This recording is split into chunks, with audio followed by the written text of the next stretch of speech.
Assalamualaikum warahmatullahi wabarakatuh. Hai, apa kabar semuanya? Semoga sehat selalu dan selalu dalam lindungan Allah Subhanahu wa Ta'ala. Kembali lagi dengan saya, Nurjana, NIM 2302190, dosen pengampu Ibu Norma MPD. Video ini yaitu untuk memenuhi tugas dari MK Permainan dan Movement. Baiklah, jadi saya telah membuat sebuah alat permainan edukatif yaitu puzzle. Sebelumnya saya akan membahas tentang pengertian puzzle dan cara permainannya dan dimainkan oleh anak umur berapa tahun, serta tujuan dan manfaat dari permainan puzzle tersebut. Pengertian puzzle menurut para ahli, salah satunya yaitu Dina, tahun 2011, puzzle merupakan permainan yang dapat digunakan melatih konsentrasi dan meningkatkan daya ingat anak. Berdasarkan pendapat di atas, dapat disimpulkan bahwa puzzle merupakan alat permainan edukatif dengan membongkar pasang untuk membentuk suatu gambar yang utuh. Saat bermain puzzle, si kecil akan melihat bentuk, gambar, dan warna pada setiap potongannya. Mata akan mengirimkan informasi tersebut ke otak. Kemudian, otak akan menginstruksikan tangan untuk menyusun potongan puzzle. Latihan ini juga dapat membantu si kecil dalam belajar menulis, menggambar, dan mewarnai. Permainan puzzle dapat dimainkan oleh anak-anak mulai dari usia sekitar 1-2 tahun, tergantung pada tingkat kompleksitas puzzle tersebut. Untuk anak usia 1-2 tahun, puzzle sederhana dengan potongan besar dan gambar yang mudah dikenali.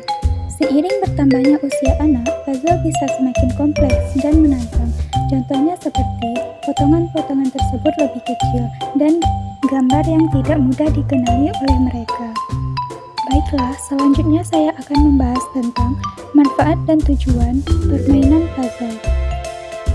Antara lain yang pertama yaitu melatih keterampilan perkembangan motorik halus. Ada dua. Yang pertama, koordinasi antara mata dan tangan, yaitu anak harus memasangkan potongan puzzle yang tepat, yang dapat membantu mengembangkan keterampilan koordinasi antara mata dan tangan, juga untuk perkembangan kognitif dan fisik anak. Anak akan dilatih untuk menghubungkan apa yang dilihat oleh mata, lalu direspon oleh tangan dengan menyusunnya. Yang kedua, ketangkasan jari, yaitu memegang dan memindahkan potongan puzzle melatih keterampilan motorik halus jari-jari anak. Saat melihat potongan-potongan gambar tersebut, si kecil harus mengambil, membalikkan, menahan, hingga menyusun potongan puzzle menjadi gambar yang utuh. Inilah yang bisa akan melatih otot-otot jari mereka. Yang kedua, meningkatkan kemampuan perkembangan kognitif, yaitu ada 3. Yang pertama, problem solving, yaitu membantu anak belajar berpikir kritis dan mencari solusi untuk menyelesaikan sebuah puzzle tersebut. Bisa merangsang kemampuan si kecil dalam memecahkan masalah.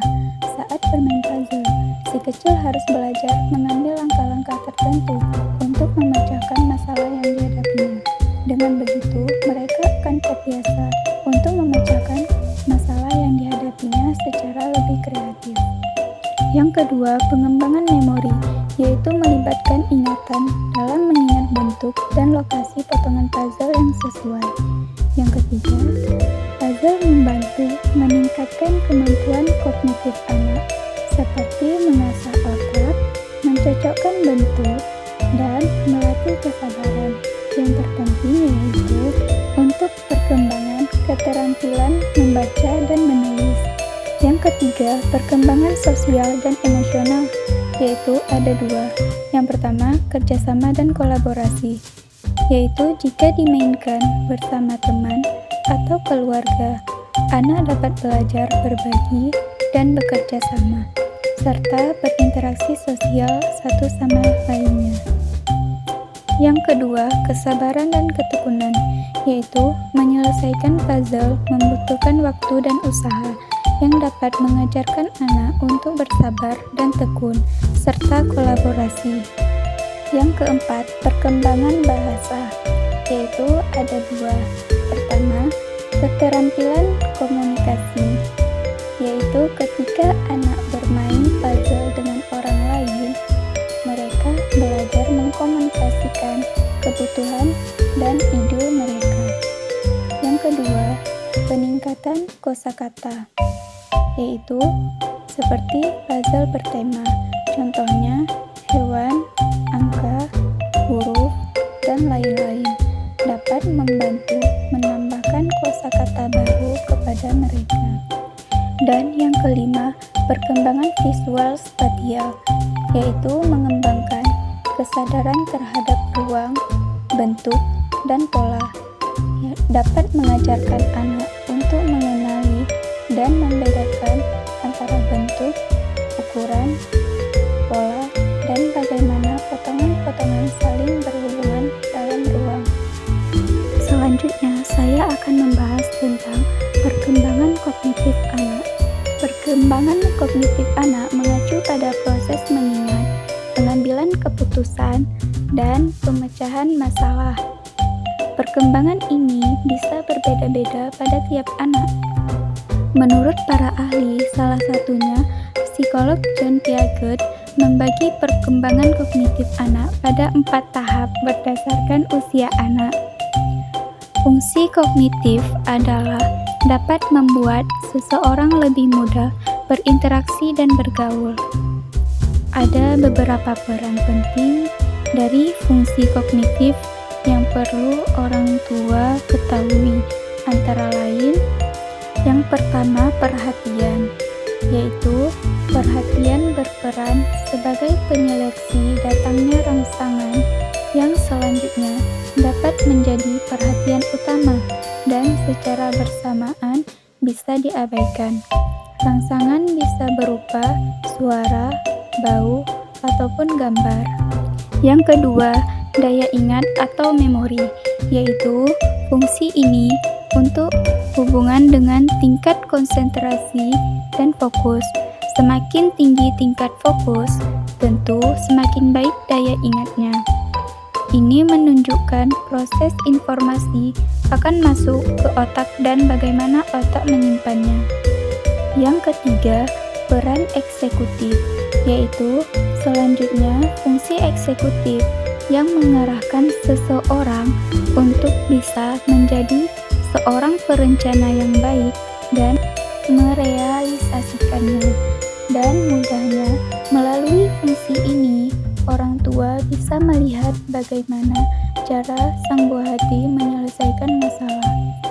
Yang keempat, kemampuan untuk berbahasa, yaitu aspek kemampuan berbahasa berhubungan dengan kemampuan seseorang dalam merangkai kata-kata ketika berbicara dengan orang lain.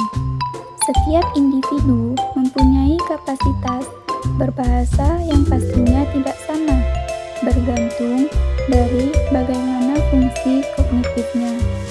Dan yang kelima, merasa dan mengamati, yaitu adanya fungsi kognitif seharusnya bisa membuat seseorang mengenali dan merasakan semua yang ada pada lingkungan sekitarnya.